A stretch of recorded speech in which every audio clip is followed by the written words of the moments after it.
Hi, I'm Jim Pancero, Sales and Sales Leadership Consulting and Training, and I'm honored to be hosting this webinar that was originally presented for Polymer Films earlier today.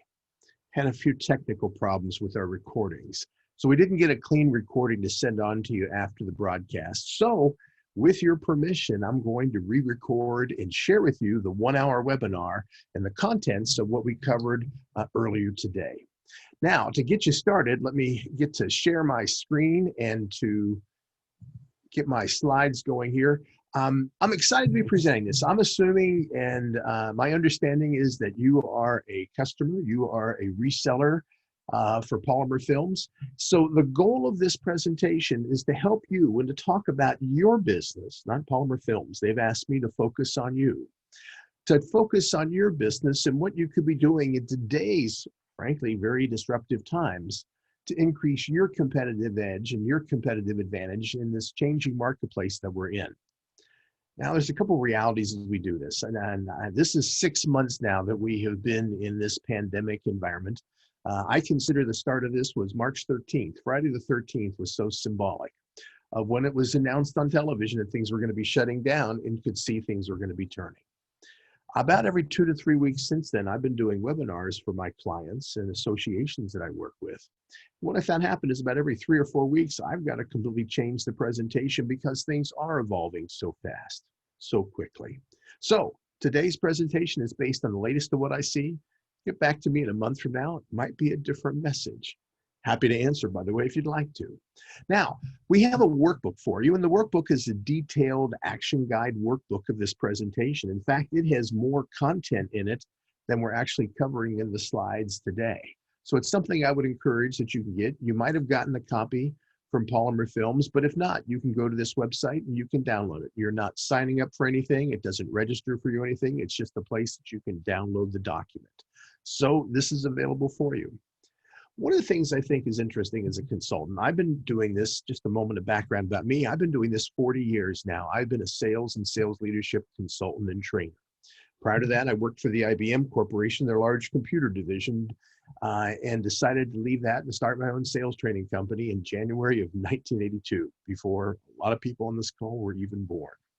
But the last 40 years, I've worked with companies, helping them increase their competitive advantage, working with their sales teams on improving their sales structures and consistencies, and improving the sales leadership skills of their management so that they can be more effective leaders.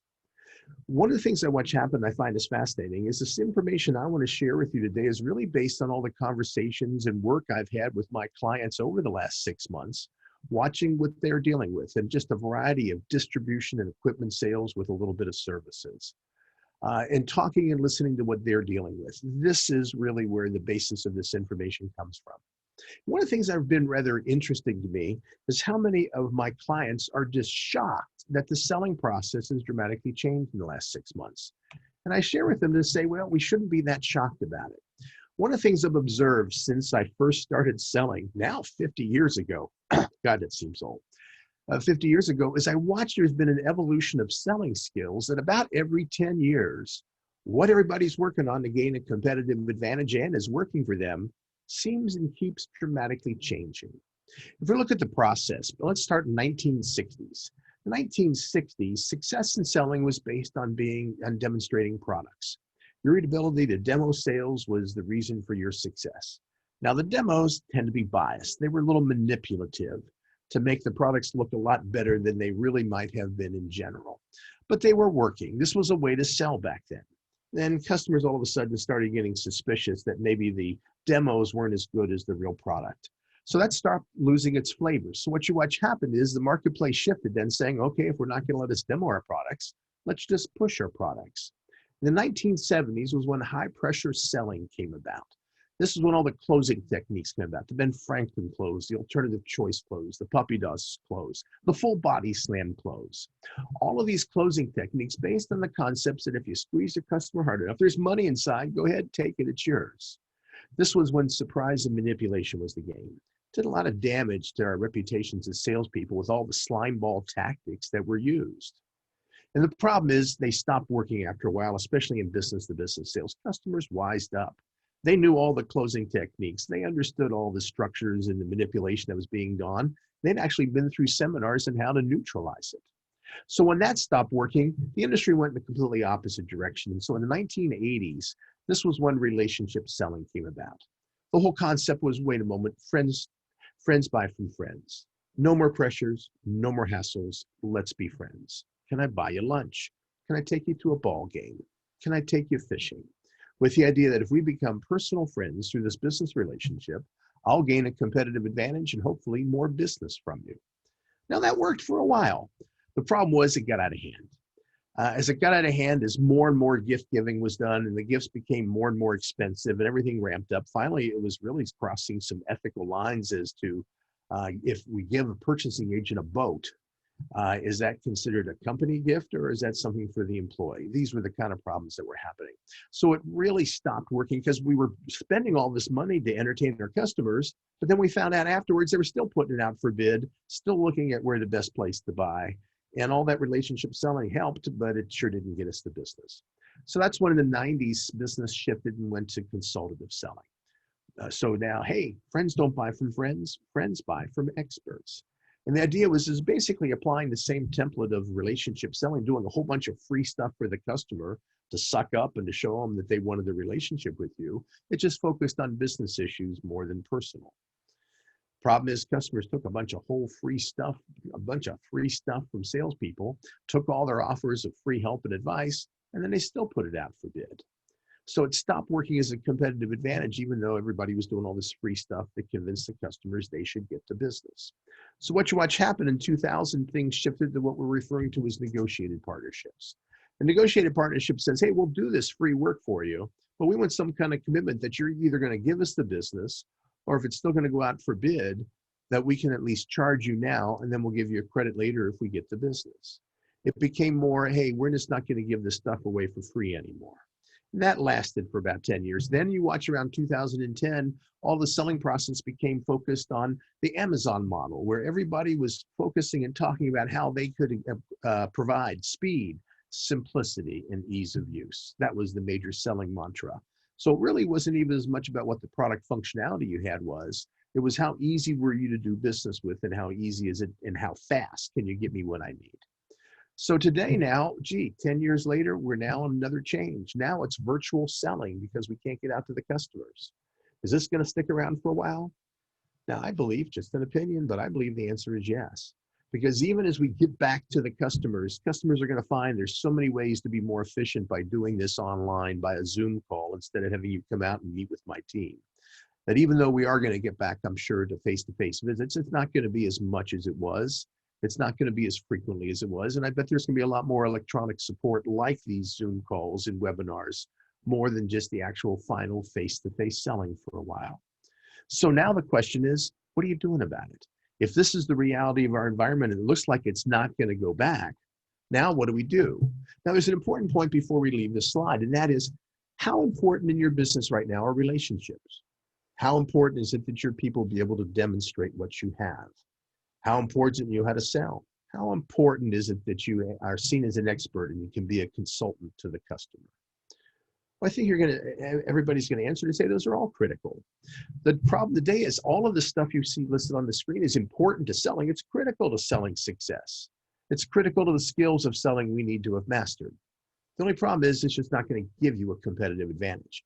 This stuff will make you competitive today, but it's not going to give you an advantage. You're not going to get a competitive advantage by the ability to give a demo, or to be manipulative in your selling language, or to be their buddy, or to be a consultant. It's the combination of all these. But now today, it's a new selling arena. So now the question is, what are you going to do about it? And how are you going to help your team adjust to this? As we look at this, what I want to share today is there's 6 things, I believe, 6 specific things, actionable items you can do right now that I believe if you can put any attention into it, it's going to help you increase your competitive edge. They're all 6 independent. Don't have to do all 6, but the more of these you do, I believe the more of an advantage you're going to gain and the more success in selling that you will have. The first idea, and I think it's an idea I need to identify. This is not a new idea. This is something I've been talking about from the beginning of my business. And that is one of the best and most important things you can do, especially in a tougher marketplace, is you can increase your message of value and uniqueness. Here's the scenario. You're talking to a customer and the customer or prospect says, look, you're the third vendor I've talked to this week about this stuff. Why, based on all the competitive options available to me, do I want to buy from you? What would you say? Now, if you want an interesting exercise, if you're the manager or owner of your company, is to ask your salespeople to each write down on a piece of paper without sharing their answers with others, what are the top bullets of what they would say? Not the script, but what are the major points they would want to cover? What are the key selling points you would want to talk about? To tell a customer why, based on all the options they have available to them, you and your company are still the best choice. If you have 5 salespeople and you have each of the 5 write them down, that's what you're going to see compared to what I've seen from others, is everybody has a different answer. There's no consistency. See, in the baby boomer model, we hired salespeople to be independent. So for the last 10 or 20 years, we threw the salespeople out the door and said, only come back when you got an order. And they went out independently doing their own things. We had very little sales training for them on messaging. All the training was on product knowledge. And we just had no idea what they were doing. We just told them to go out and do it. And as long as they brought back orders, we were happy. So what happened is each salesperson selling for your company would have a different set of customers, a different focus. They wouldn't even use all the literature that your company or your suppliers produced because they had their own customers. But as long as everybody was making money and we were selling stuff, nobody seemed to care. Now, all of a sudden, branding is becoming much more critical again, consistency of messaging and uniqueness. Now, the problem is if you ask 5 salespeople, you're going to get 5 completely different answers, which means you have no brand because each person's position in their company completely different than they are to the others. See, there's a problem with this too in this selling, because within this process of what's happening with it, there's only 4 reasons why people buy. But the problem is most salespeople only cover 4 points. Every time they go to a customer, that's a slide too fast. If you ask them why, based on all the competitive options available to me, do I want to buy from you? Here's the standard answer I hear from almost every salesperson. Doesn't matter what industry they're selling in. So why do I want to buy from you? Well, you want to buy from us because of our high quality products, our strong level of support, our competitive prices. We're not the cheapest, but we are competitive. And you get me. Want to do lunch? How many of your people are giving those answers? Because those are the same tired answers everybody's given. Look at the scenario. Customer says, tell me why you're unique. The salesperson gives a very generic answer saying, high quality products, strong support, competitive price, and you get me. What would you make your buying decision based on them with several different competitors to choose? And this is when it comes down to price. It's not that you're in a price-driven marketplace. You're not. The problem is that it's value-driven. The customer asks you, show me the difference in value, explain the difference in value between you and your competitors. And when you have none, or the explanation you give is so generic, it's the same as everybody else said, well, then of course the person is going to buy the cheapest price. But the more of a differential in value you can communicate and show, the more of a differential price they'll pay in any market, even a market that otherwise is considered a commodity. So there's only 4 terms. There's 4 concepts of buying. These are called the core values because they're the fundamental reasons of why people buy when they have competitive options. Why'd you choose that vendor over everybody else? Number 1 reason is I chose them because they did more than anybody else to lower my risk. Look what branding does. Branding is predictability. It's risk lowering. So if you need to buy a new TV, and you see that one of them is called Sony, even if it's more expensive, you'll probably gravitate to that more than brands you've never heard of, because at least you know the name Sony and it's good with electronics. It's a lower perceived risk. A big part of selling is showing why you're the least risk alternative. Second reason people buy is because you did more than anybody else in a competitive environment to make their life or work easier. Third reason you did more than anybody else to increase their profitability or lower their total costs. And the final reason is you did more than anybody else to increase their competitive advantage. So these are the only 4 reasons why people buy. You could go with your sales reps and list, what are the reasons our customers buy from us? And if you put a list of 20 items, I promise you they're going to fit within these categories. The number of locations, the years we've been in business, the inventory we carry, the expertise that we have, those are all attributes that lower your risk compared to the competitive options. Look how much you do to help make their life and work easier by your expertise and your support and how that's helping. Don't have to be the lowest price. You just have to be the lowest total cost. That's a selling message. And then the final is that you're actually helping them increase their edge. Now, one of the ways we can increase the strength of your messaging is to talk more about these points and to center on why these are the critical driving points to help you gain a competitive advantage. This is the goal and opportunity of selling. And a big part of selling today is including what's being referred to as safe support within your messaging. Now, it's not saying your products are safe. We're not focusing on a product attribute here. We're focusing on meeting and delivery and buying options here of what it's like to do business with you. See, this has become a universal truth today because of the reality of our environment, that every selling message you see on TV that's effective or for in person is going to be talking about, this is how we're taking care of you. This is a safe support. The movie theater in my area keeps sending me emails because they want me to come back to the movies. So all of their emails are talking more about how safe it's going to be than they are what the actual movie is that's playing. When I order a pizza, it comes with, I ordered Pizza Hut recently, and it came with a sticker on it that sealed the box. And the sticker said, this box sealed at the oven. This whole idea that no matter what the product is, how do you still communicate that it's safer buying it from us is becoming a critical selling message. How are you going to keep me safe? And how are you going to communicate that to what you do? And how are you going to interview customers, even asking them, what else would you like us to do so we can even become a more valuable partner? See, it's not just enough to do stuff to be safe, to be doing cleaning of stuff and taking care of all that. It's we have to show our customers that we're doing it and explain why we're doing it. This is the critical attribute. It's proactive differentiation. We just can't have the differences. Customers will never see them. We got to keep talking to them and telling them what the reasons are for what we're doing and why we're doing it. What could you be doing to improve the messaging and differential of why do I want to buy from you? An interesting exercise would be to meet with your team and just go through and build a laundry list of all the reasons you believe you're unique and people buy from you, and then start to prioritize and distill it down so it's a short, tight list that includes the core values and safe support as some messaging. If there's only one thing you did right now in this new environment of selling we're in that would have the most impact, I believe strengthening your message of uniqueness, even though it's not directly tied to what's happening with the virus world today. But still strengthening your message is going to be the number one thing you could do that will do most to gain a competitive edge and to help your differentiation. The second thing I want to offer you of what you can do is that you can gain more control of your selling process. See, the problem we had is if we look at the evolution, we have switched now from a baby boomer generation of salespeople to the millennial in the Gen X generations of salespeople being the dominant players on your team. And when we went from the boomers to the millennials, there was really this major jump in culture. See, baby boomers were intuitive salespeople. They tended to have a philosophy of ready, fire, aim. They did very little planning, very little organization. They just went out and did it. Fake it till you make it. This was some of the key language that boomers grew up under.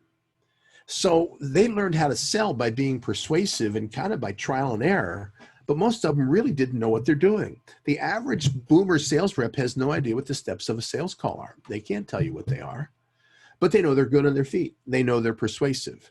They just don't know the structure of it.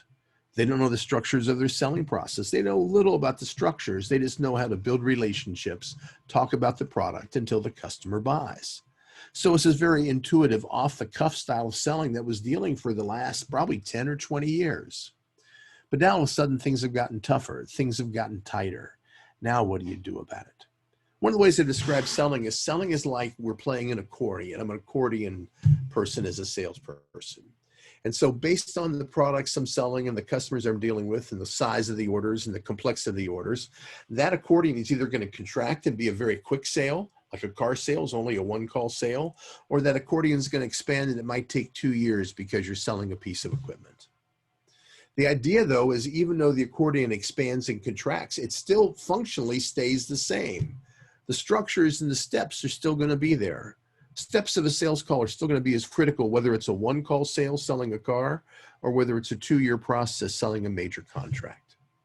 So the question is now, how do you know those steps and how do you know how to adjust them to expand or contract to best fit the environment?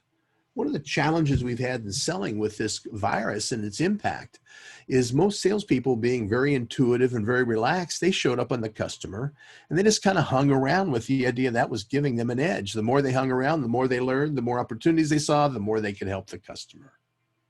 How many of your sales reps follow a 3-step selling process of show up, suck up, and pucker up? It's this reactive process that they show up on site. So the idea now is, because we can't do that as much anymore, we don't have that luxury of just showing up and visiting with them for a couple hours. Now when we call them on the phone, or we do a Zoom call, or we have something happening, we have to have it organized. We have to be both efficient and effective. We have to have our act together. The only way to do that is we need to know what the steps of these processes are, and more importantly, how to apply the steps. There are 2 critical structures, I believe, at this stage that can help you increase your competitive advantage in this hyper-competitive time. The first is learning more about the steps of a sales call. I'm going to talk about that in just a moment.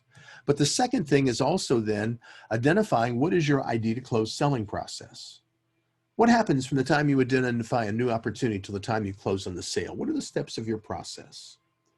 Do you know that most companies don't even have this defined? I find it fascinating. I'll ask salespeople all the time, I'll draw out this visual of ID to close. And I'll say, okay, you've been selling for 10 years. Walk me through what you've been doing. What do you do from the time you identify a new opportunity till the time you closed on the sale? What is your process? What do you think your people would say? Your most common answer here is, it depends. Depends on the customer, depends on my competitors, depends on the buyer's attitudes, depends on where we are, depends on how much I'm selling, depends on how large the contract is, depends. Does it bother anybody else that's also the name of a diaper? So this problem is they're just this reactive diaper mess where they're not thinking and planning multiple moves ahead. They're only thinking one move ahead. And that one move is, now what do I need to do next?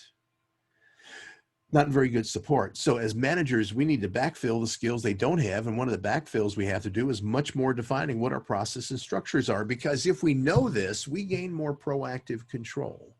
If we know this, by gaining more proactive control, we become more efficient and effective earlier in the process.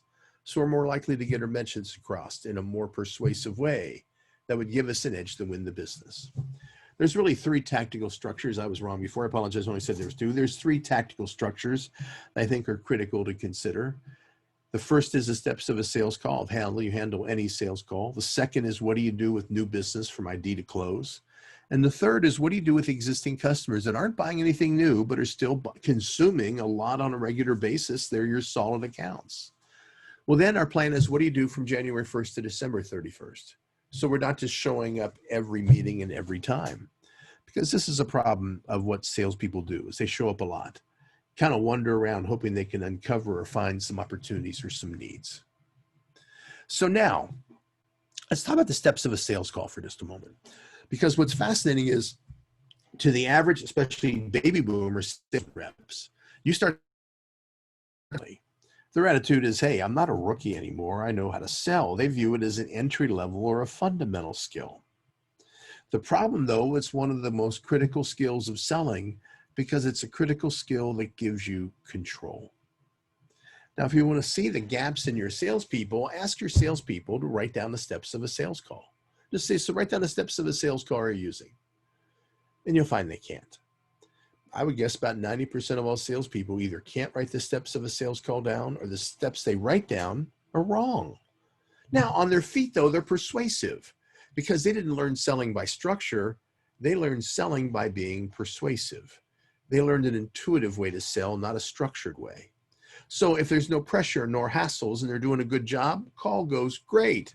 But as soon as there's any pushback from the customer, pushback on your price is too high, pushback and I don't like your terms compared to the others, pushback of I don't see how you can help us, or pushback I just don't have time to talk about this. If you get those pushbacks, and if you're an intuitive sales rep, the process tends to collapse. See, how do we, even under pressure, maintain the steps of a sales call? We do that by understanding and learning the steps of a sales call. Now, you ask your people, they're not going to be able to write it down, but let me go through the steps. There's only 5. The first step of a sales call is you need to lower resistance. That's the chit chat. That's the rapport building. That's the, hey, glad you're here. Nice looking kids. How was the game?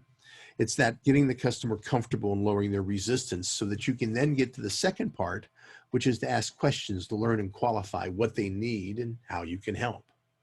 Based on what you learn, then the third step is you start presenting your solutions, offering them ideas of how you can help and how you can help lower their risk, make their life easier, increase their profitability, or lower their total costs, or increase their competitive advantage.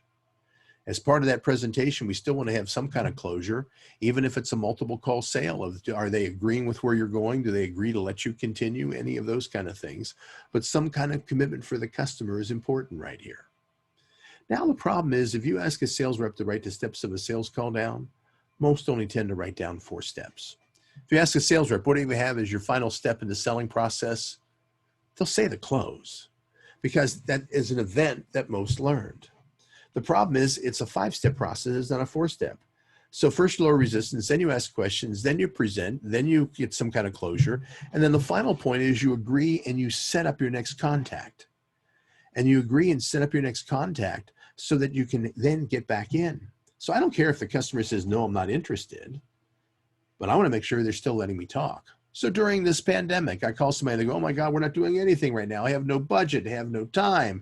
We're not going to do anything on sales training right now. I'll say, I understand, agree with you. So when would you like me to get back to you that won't be bugging you? And they might say, give me a call in December to see how next year looks. But now at least I didn't lose the account, even though I got a whole bunch of no's. Now, by the way, when I call them back, let's say next year, I'll start off by saying, Bill, you asked me to give you a call last time we talked now to see where things were and to see if I can help. And now this gives you an excuse to open up the conversation again. It's a looping process to be more persuasive. It's probably one of the most critical aspects of selling. The problem is most sales reps, because they don't think about the structures, they talk too much, they don't ask enough questions, and they don't have control to guide the customer through the process that can most help them increase their competitive advantage. How are we doing so far? I know during the seminar we had a chance to ask some questions that came up of just how do we apply these. I think I've included a lot of the answers of what they were asking in the presentation walkthrough this second time. So the first thing you need to do is to develop a stronger message of uniqueness. The second thing is to gain more control over your selling processes so you have more consistency and effectiveness and persuasiveness in what you do. The third then is the focus on making sure you're bringing the customer solutions and not just solving problems. Now, I know this is kind of an old saw that all salespeople have said for years, is bring them solutions. But the reality is it's becoming more critical today, because how you define those solutions is going to directly impact if you're able to help them or not. Talking about how to define the solutions and whether you can help them or not says that we need to go in and be more proactive with our customers. Besides the need to have a stronger message unique, this is this first point, and the idea to have more structures and controls. This third point is really saying you need to be more of an initiator, more proactive, outreaching to the customer, not just responding. Because the goal is we want to make sure that our proactive efforts, I believe, actually could increase your loyalty and the increase of the impact of what they have. See the average sales rep calling on a customer in that January 1st to December 31st mode. All they do is ask the same 4 questions at every customer. They come in, they might see the customer once every week, once every 2 weeks, once a month, once a quarter, based on whatever their volume is, tends to define that and the opportunity. But most sales reps, when they do go to call an account, these are the only 4 questions they ask when they come in. Anything you need? Anything coming up? Anything I can help with? How's the family? Now, those are great questions to be asking, but the problem is those are the only questions they ask. And if the customer says, yeah, everything's pretty much fine. Yeah, we're under control. Everything's going well. Don't need anything. Sales call's over. We need to have your people looking for problems, identifying and uncovering opportunities, and then bringing those up and discussing them with the customer so that it opens up new product discussions. We can't just go in there and expect them to tell us what they need. Anything you need, anything coming up, anything I can help with, how's the family? This is the challenge. So one of the ways around this is we need to break up the language. We need to come in with some different selling language as we go to people.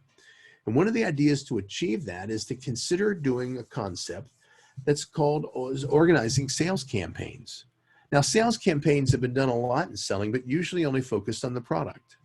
So it's January, we're going to have this kind of sale, and we have it every year in January, and the customers even predict and plan for it. We're not talking about product messaging here.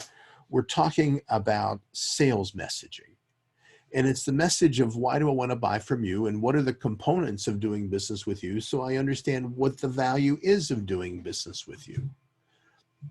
A theme for the overall year is trying to say we're trying to make your life safer, easier, and a lower total cost. That could be your overall theme for the year as an example or as a suggestion. And then how long does it take your sales reps to cover all of their accounts? Most sales reps, it's a 2 to 4 week cycle. By 4 weeks, they usually have called on all their A accounts, their most important, all of their B accounts, the ones that are up and comers, and half of their C's. If we can get that, we're doing well. But the idea then, if it takes a month for your sales reps to cycle through all of their accounts, then that means every 30 days, you need to have a different selling message you come up with that you give the salespeople that focuses on some aspect of the value of buying from you. 1 month, it might focus on your safety programs. Another month, it might focus on your training and the technical expertise you offer and that's available. Another month might be if you have a hot ship program that if you order by noon, we'll get it to you by the end of the day type of thing. Whatever these different attributes and components are of all the things you do that provide value, the goal is we just want to go through on a regular basis, keep reminding the customers so they remember those are values that we offer and that we're offering to give to them.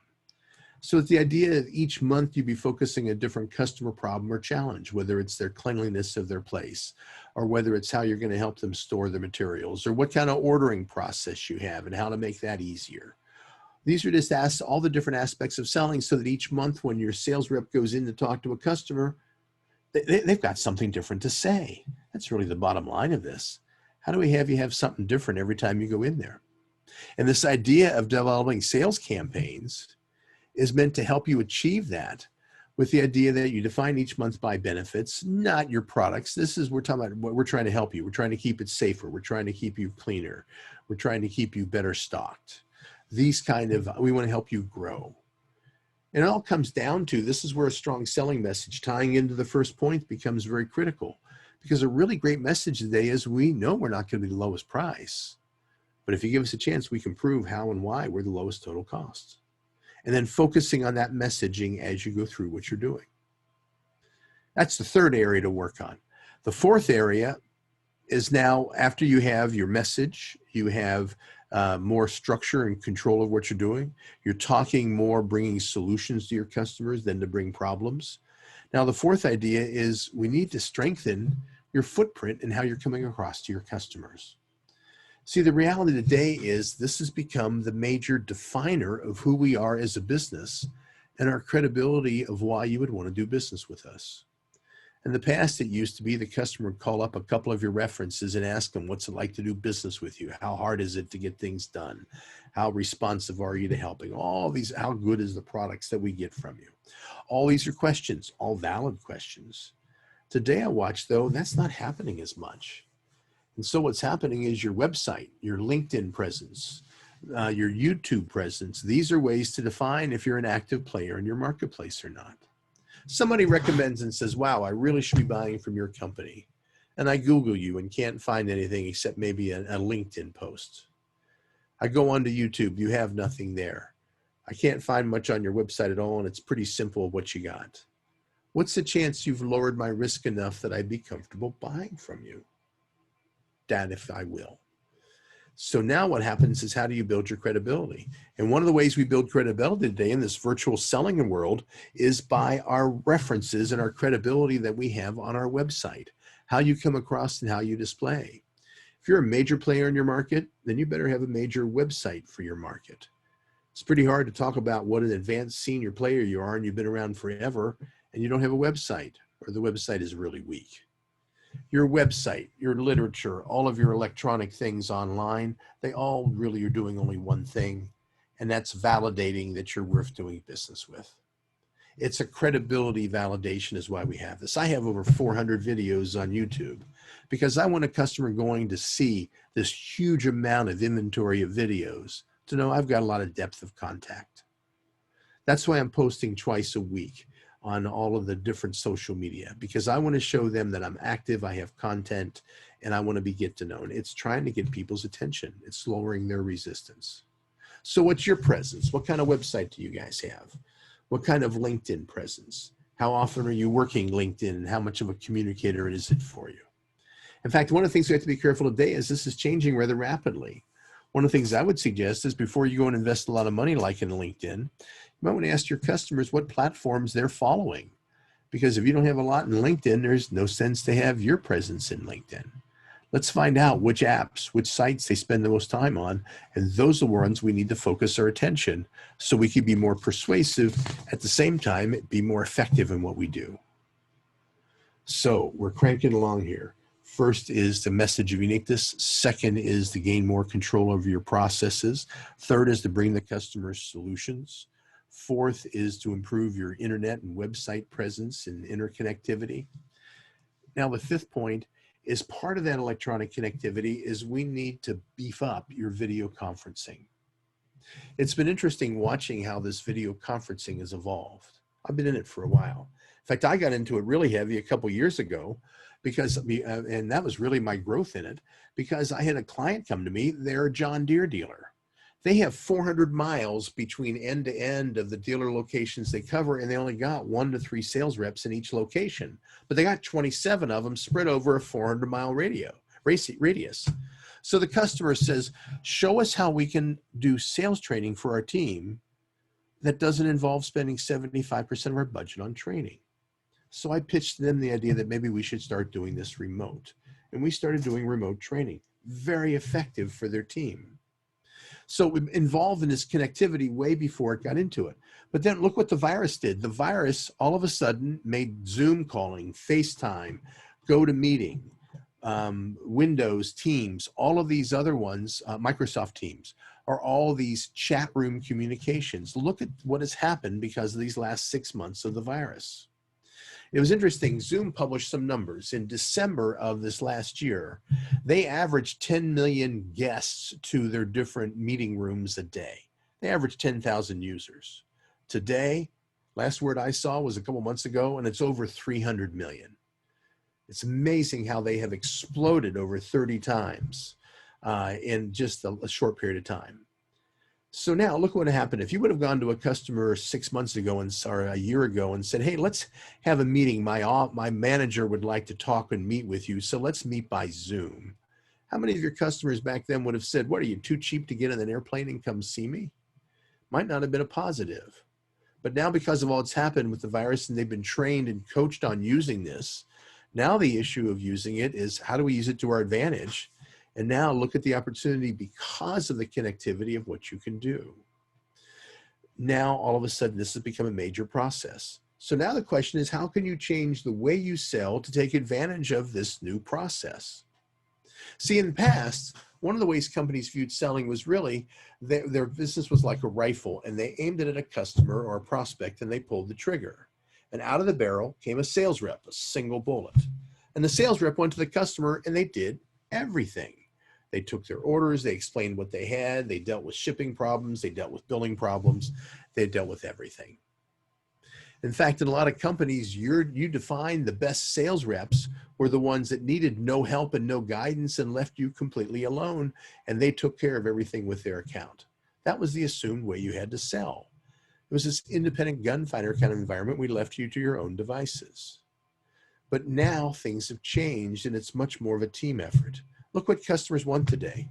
Customers want more connectivity, and they want connectivity from your team, not just from a salesperson. See, the baby boomers had this attitude of, I have a guy. Very sexist term, but it was only one person contact.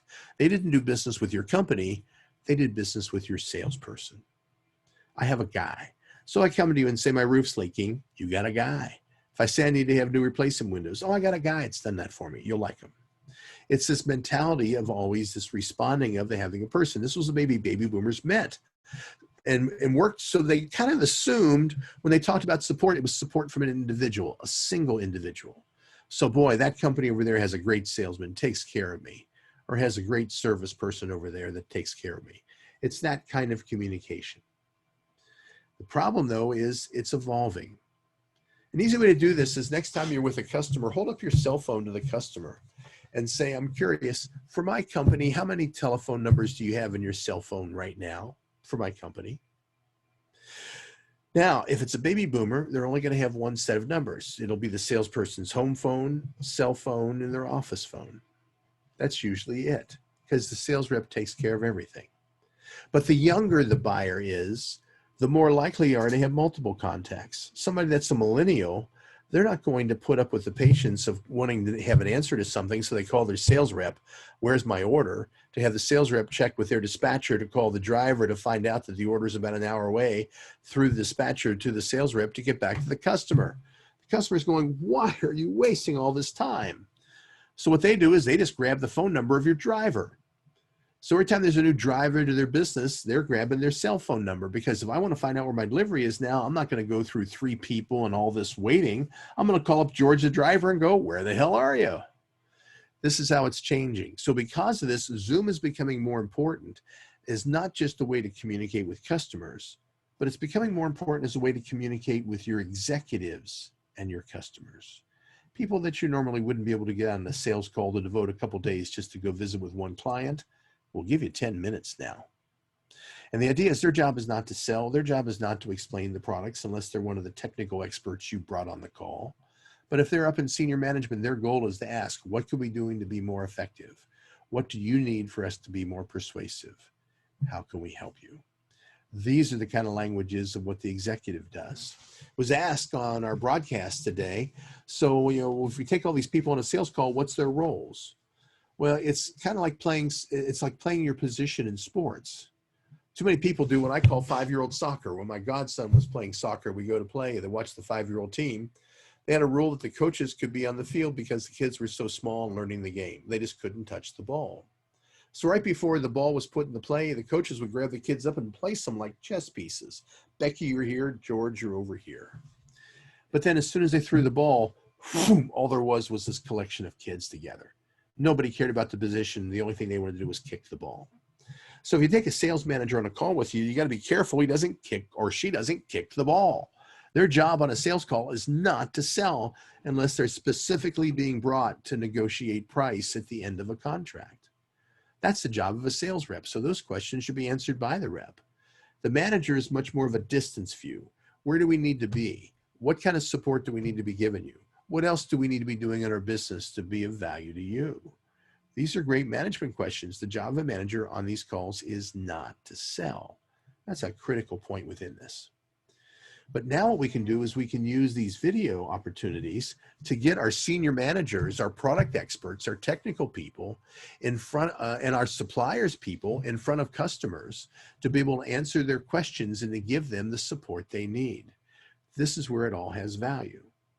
The problem I watch, though, is even after 6 months of everybody using Zoom and going online to these networks, most people images really suck. You can see now I got curtains to try to class up my act. In fact, I'm also putting in a recording studio, be able to do these webinars in a studio setting as soon as I can get it working. But the idea is how you come across. This is now your brand. So how you come across when you do these webinars, even just to do a sales call, it's critical that you look nice, that you're well dressed, that you have good lighting. These video cameras on these laptops cannot handle contrast very well. So you can't be wearing a black and white shirt because the black will throw off the camera contrast and it'll make your face look blotchy. You need to wear pastels. You need to have a lot of light. The most important thing, if you're doing any kind of video calls, is to have a lot of light. This is called a light box. That's kind of an older technology I've had because I'm a photographer. But we also have set up the idea of just some light panels, the idea of putting a lot of diffused light on the person, because the more light these cameras have, the more detail and the better the image they're going to show. See, how you come across in your image that you project is critical today in what you do. So you can't have a lot of contrast in your clothing. You got to position the camera so you look more professional. Look how many people are looking down at their laptops. So it's like you're looking up their nose, or they're presenting to you and they're like a chipmunk. They're down here like this talking to you because they haven't positioned it properly. The best camera is when it's right just about your eye, somewhere between your chin and your eye level.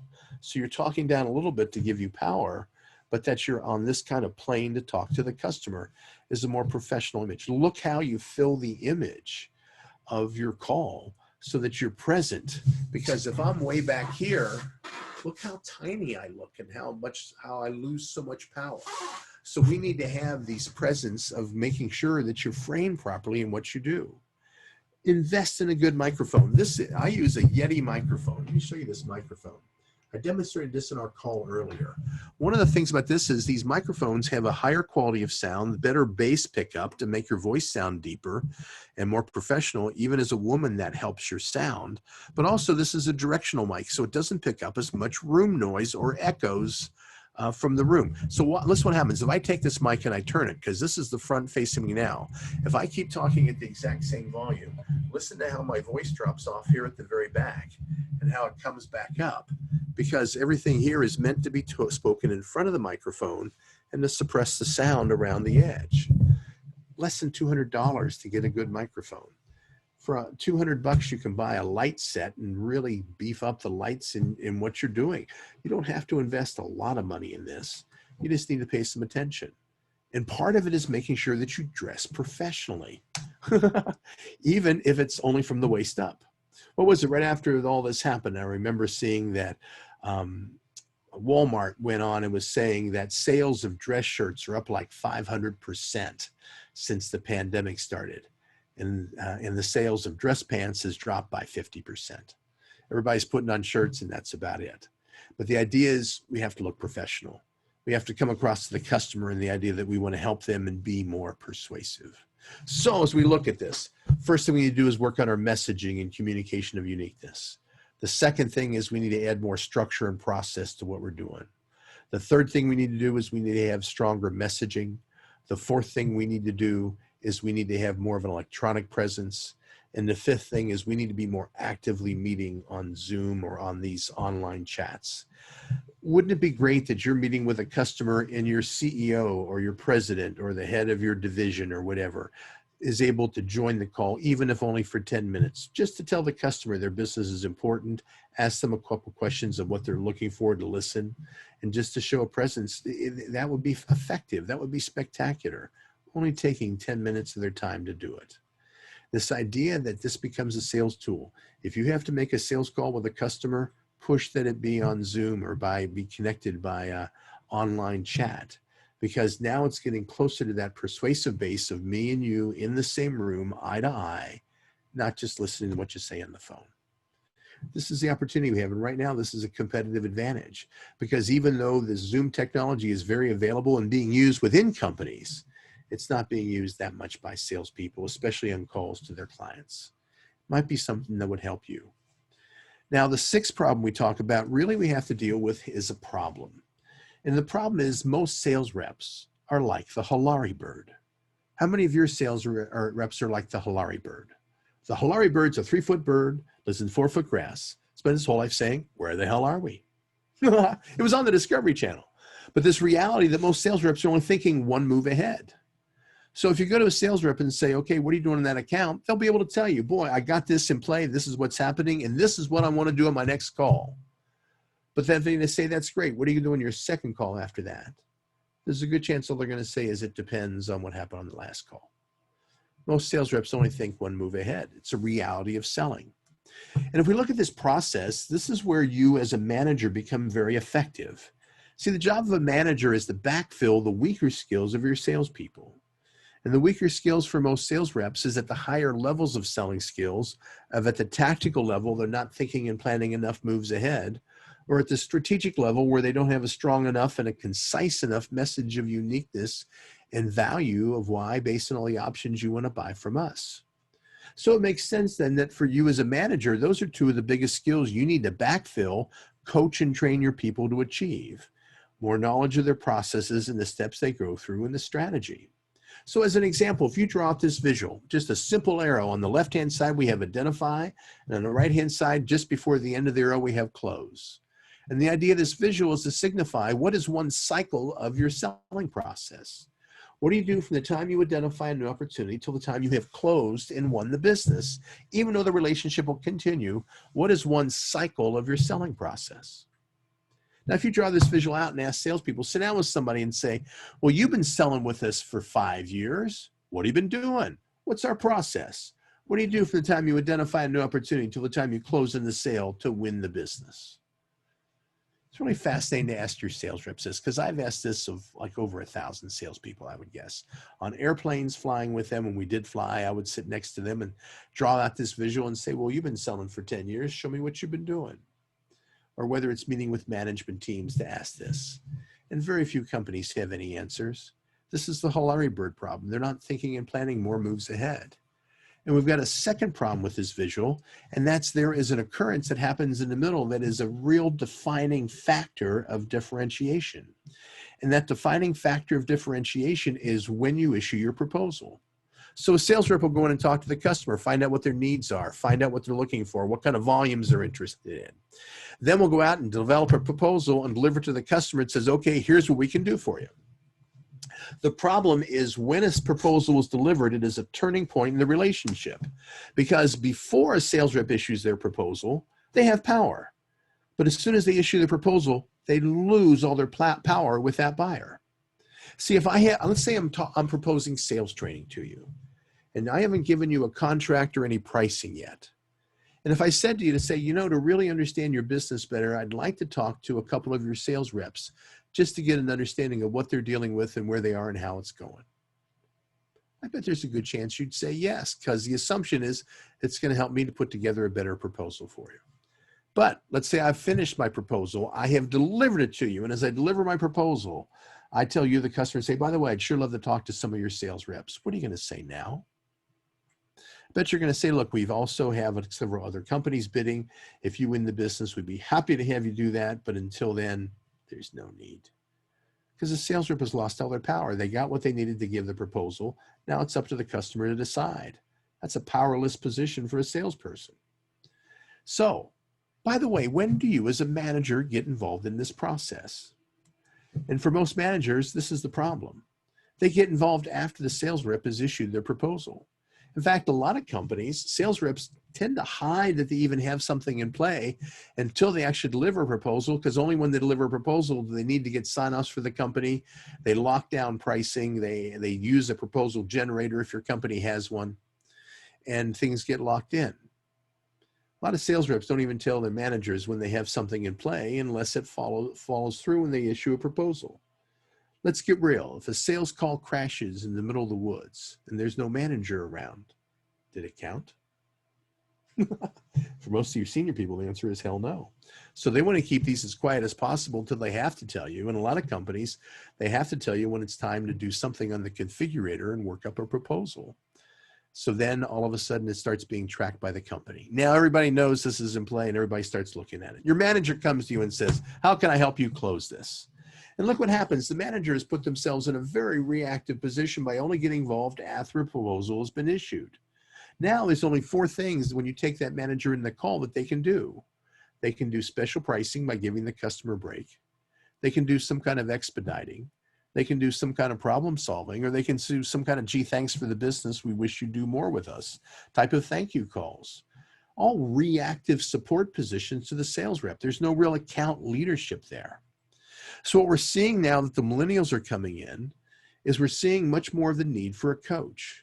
See, baby boomers prided themselves on not needing a coach. In fact, even if the more senior people had a manager, they go and tell the manager what they needed. They didn't go to the manager and saying, what do I need to do? Baby boomer quarterbacks called all the field plays from the field because their assumption is I'm running the game. I know what's going on. But millennials are different. See, an difference between the major generations of the boomers and the millennials is real simple. What games did you play when you were growing up, 10 to 14? If it was baby boomers when you were 10 to 14, it was all independent play in the neighborhood. Somebody had a bat, somebody had a ball, we had a game. It was all pickup. No rules, arguing and yelling to get things done. You chose sides every time you played, so you knew exactly where you ranked in the neighborhood. It's a very hierarchical system. But look at the games that millennials played. Millennials, they never played games. They didn't go outside to play. They were driven to practice. And when they got to practice, there was a coach there. So for most millennials, they grew up without realizing what it's like to play without a coach, without rules, without referees, without controls. So it's not surprising that now when they moved into sales, they would go to their managers and say, okay, boss, what do you want me to do now? Where the baby boomer sales reps, they came to the manager and say, you're going to leave me alone and let me figure this out on my own? So we're seeing this major cultural shift of what sales reps want and are asking and needing from their managers. And what they're needing is more process help and control. So now the new style of management is much more of a selling process coach and leader, getting involved earlier in the process to give guidance to the salespeople. So now if a sales rep says, hey, I have a hot lead, the manager will say, okay, let's talk about it. Let's see if we can figure out a plan. Now, it's not that the manager's doing the work. They're just doing the guidance. So that the sales rep is more effective than if they would be if we just left them alone. The same changes happen in the NFL. If we go back 10 or 15 years ago, all the plays were called by the quarterbacks on the field. They had those plastic sleeves in their arms that listed all the different plays they were working on. That's not the case anymore. Who calls the plays today? Well, it's the offensive coordinator up in the stands talking by microphone to the helmet of the quarterback, giving them the plays. It's not because the quarterbacks are dumber, even though I am from Dallas. I'll pause and give you a shot. It's not the quarterbacks are dumber. The game's more complex, and managers found that they could give better guidance than the reps making the decisions on their own. The reality of the process is, what are you doing as a manager to get involved, to coach and guide the process? You might not actually even go in front of the customer. This isn't for you taking over the sales rep's job to sell. This does not involve you selling. This involves you coaching and guiding, setting direction, setting strategy, setting positioning and differentiation. This is where the competitive advantage is today. And especially what we're seeing is with this virus involvement, this is becoming more critical because, like the accordion, we have now shortened all the selling process we're involved in. There's fewer contacts that are of a shorter nature and duration than ever have been before. So our whole account strategy and our approach to how we're going to sell this account is going to have to change just because we're in such a new cultural environment. This is the environment now post-virus. So what are you as a manager doing to help guide your people through this process and give them more controls and structures as they go through the process? Here's the reality of selling today. Selling is going through, and sales leadership is going through dramatic changes. The changes were triggered by what happened with the coronavirus. COVID-19 changed all of our lives, and it's never going to be the same. But if we look at just selling and we look at sales leadership and we look at what's happening with our customers, we also have to realize it's now been 6 months. So we can see directions of how things are going to go. Yeah, when things open up, we'll have more salespeople back in front of customers, but a lot of this stuff is still going to be done remotely. And we have the opportunity to be able to take this remote sale and be more persuasive either over the telephone or on video chat. How are you going to develop the skills of your people to master those techniques so that they are just as persuasive under these new selling arenas that they were when they were on site face-to-face? That's the challenge for everybody today. I believe the way you can achieve improving your success within that challenge, gaining a competitive advantage, and also selling more is, number one, have a stronger and strengthen your message of uniqueness. Why do I want to buy from you? It needs to be said in under a minute or two. Very brief, very concise. It's not explaining all the products you sell. It's talking about why the products you sell and how you support them can be of most value to the customer. The second thing we need to do then is gain more control over structure, thinking and planning more moves ahead, steps of a sales call, ID to close for new business, working with customers on existing business, including running sales campaigns. The fourth thing after this is also the third thing is we need you bringing value to the customer and solutions, proactive solutions, not just going in with a fishing expedition saying, what do you need? What keeps you awake at night? And what can I help with? We need to be more proactive, saying, here are solutions we can bring you that it's going to save you money. It's going to lower your risk. It's going to make your life easier. It could even increase your competitive advantage. The fifth thing then is also working on what's happening with your website. Boy, if you don't have a clean, simple website that allows me to order your products, you're probably going to be at a competitive disadvantage. Today, everybody wants to have their supplier be just like the largest players. They do want speed, simplicity, and ease of use. They want immediate, simple ordering and getting agreement and understanding of what's going to happen. Your presence electronically, your presence on your website, your presence on LinkedIn, your presence of posting videos, training videos, and customer satisfaction videos are all part of the process today of communicating that. It's not even that they're going to get as much education from those things, but what those things do as they prove you're a player. If I tell you I'm a sales trainer and I've been around for a long time, and you can't find me on the web, you go to Google and you don't see anything about me except maybe a LinkedIn or a Facebook listing, and that's it. I don't have a website, or the website I have is 10 or 15 years old with old pictures on it and no video. What's the chance I'm going to have enough credibility you'd want to talk to me? See, our website and electronics has become our brochure. Where it used to be in the old days, you needed a full color brochure to show you were a real player. Today, you need a full color website to show that you're a player. What are you doing with that? And the fifth is making sure that you see the competitive opportunities of building up your Zoom presence and getting more of your team players involved in Zoom calls with your customers. And finally, sixth, we need you to be a stronger manager and coach and leader. I believe those 6 things are where the power is that can help you increase your competitive advantage, increase your differentiation, and win business even when you see it's a really price competitive, hyper competitive type of market. You can still win business, but it comes from strengthening your message, strengthening your approach, strengthening your positioning.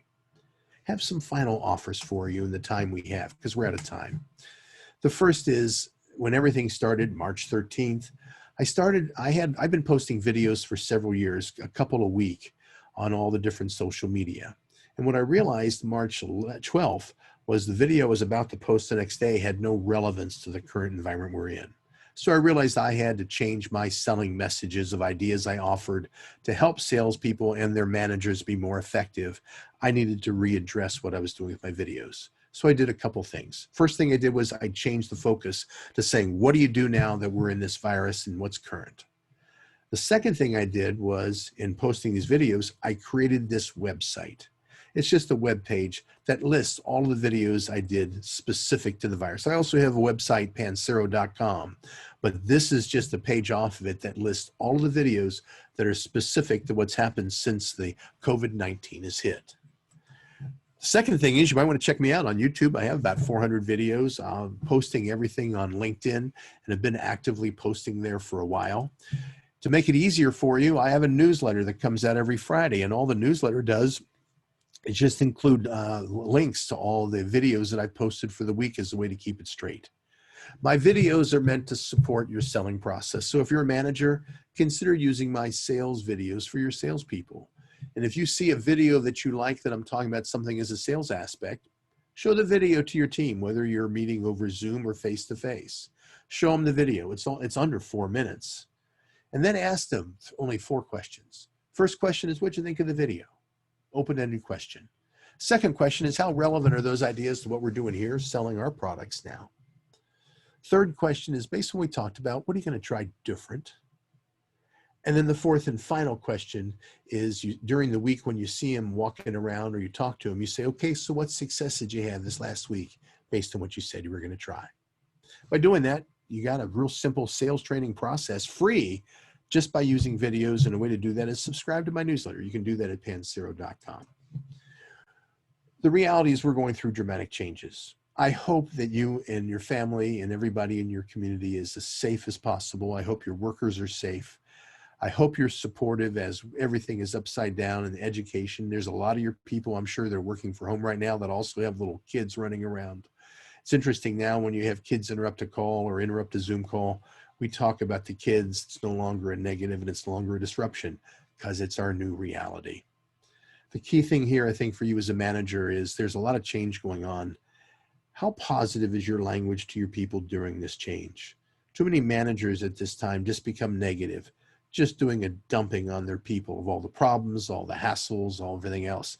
And even though the sales reps are working as hard as they can, they're not saying anything positive to the reps about how hard they are working. Remember that your communication needs to be balanced, positive to negative. And finding your people doing right now and congratulating them and thanking them for what they're doing and the commitment could be a lot to help you create an environment where people would really motivate themselves. You have my cell phone number and you have my email address. I want to remind you that you can get a copy of the workbook at pancero.com/polymer films.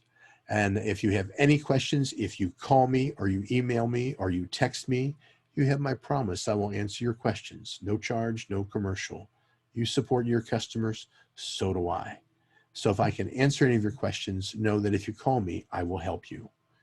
I was asked to share this information from Polymer Films. Their concern is that they realize their success is firmly entrenched in your success. And the more you can sell, the more they will sell. And they are on your team. They want to help you do that. And that's why they asked me to present. I hope you found this information of value. Hope you find it of interest. I hope you take your team back through the workbook to pull out the ideas that hopefully you can apply. And most important, thanks for watching.